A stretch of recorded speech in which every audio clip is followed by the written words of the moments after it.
മോദി മന്ത്രിസഭയിൽ റീഷഫിളിംഗ് വരികയാണ്. അതായത് വലിയ മാറ്റങ്ങൾ വരികയാണ്. ഇതേ തുടർന്ന് മന്ത്രിസഭയിൽ നിന്ന് പുറത്തു പോകുന്ന ആൾക്കാർ ആരെല്ലാമായിരിക്കും എന്നുള്ളത് എൻ്റെ ഏകദേശ ധാരണ ലഭിച്ചു കഴിഞ്ഞു.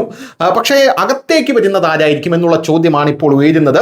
ഇപ്പോഴിതാ മന്ത്രിസഭ പുനഃസംഘടനയെക്കുറിച്ചുള്ള ചർച്ചകൾ വളരെ സജീവമായി തന്നെ പുരോഗമിക്കുകയാണ്.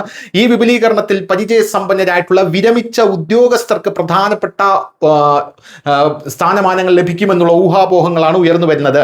പ്രകടനം, വിശ്വസ്ത എന്നിവയാണ് നരേന്ദ്രമോദി നോക്കുന്ന പ്രധാനപ്പെട്ട കാര്യമെന്ന് പറയുന്നത്. ഒരു മന്ത്രി എത്ര വിശ്വസ്തനായിരുന്നാലും അയാളുടെ പ്രകടനം മോശമായാൽ പിന്നെ വച്ചിരുന്നിട്ട് കാര്യമില്ല. ഒരാൾ എത്ര പ്രകടനം കാഴ്ചവെച്ചാലും അയാൾ വിശ്വസ്തനല്ലെങ്കിൽ പോലും അയാളെ വച്ചുകൊണ്ടിരുന്നിട്ട് കാര്യമില്ല. പക്ഷേ ഈ രണ്ട് കാര്യങ്ങളും സംയോജിപ്പിക്കുമ്പോഴാണ് രാജ്യം മുന്നോട്ട് പോവുക എന്നുള്ളതാണ് പ്രധാനപ്പെട്ട കാര്യം. ജനങ്ങൾ വിശ്വസിക്കുകയും വേണം, അയാൾ പ്രകടനം കാഴ്ചവെക്കുകയും വേണം. എന്തായാലും ചില വലിയ ഉദ്യോഗസ്ഥരുടെ പേരുകൾ മന്ത്രിസഭാ പുനഃസംഘടനയിൽ ഉൾപ്പെടുത്താമെന്ന് തോന്നുന്നു.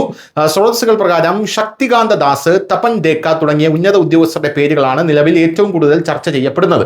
ഇവ കൂടാതെ ചില ഉദ്യോഗസ്ഥരെ പ്രധാനപ്പെട്ട സ്ഥാനങ്ങളിൽ കാണാനും കഴിയും. മുൻ സർക്കാരുകളും ഇത്തരം പരീക്ഷണങ്ങൾ നടത്തിയിരുന്നു എന്നാണ് പറയുന്നത്. എന്നാൽ പ്രധാനമന്ത്രി നരേന്ദ്രമോദിയുടെ സർക്കാർ ഇതൊരു വ്യവസ്ഥാപിത ഘടനയായി മാറിയിരിക്കുന്നു എന്നുള്ളതാണ്. ഇത് പരീക്ഷണമല്ല. ഇപ്പൊ നമുക്കറിയാം, ഫോറിൻ മിനിസ്റ്റർ ആയിട്ട് അതിൽ തന്നെ പ്രവർത്തിച്ചുകൊണ്ടിരുന്ന ഉദ്യോഗസ്ഥനായിട്ടുള്ള ജയശങ്കറിനെയാണ് നമ്മൾ നിയമിച്ചത്, അതായത് BJP നിയമിച്ചത്. വിരമിച്ച ഉദ്യോഗസ്ഥർക്ക് സേവന കാലാവധി നീട്ടുന്നത് സാധാരണയായി മാറിയിരിക്കുന്നു. കൂടാതെ വിവിധ മന്ത്രാലയങ്ങളുടെയും സർക്കാരിൻ്റെയും നടത്തിപ്പിൽ അവർ നിർണായക പങ്ക് വഹിക്കുന്നു എന്നുള്ളതാണ് പ്രധാനമന്ത്രി നരേന്ദ്രമോദി സർക്കാരിൽ നമുക്ക് കാണാനായിട്ട് സാധിക്കുന്നത്. സർക്കാരുകൾക്ക് ഇതിൽ നിന്ന് പ്രയോജനം ലഭിക്കുന്നു എന്നുള്ളത് മറ്റൊരു പ്രധാനപ്പെട്ട കാര്യമാണ്.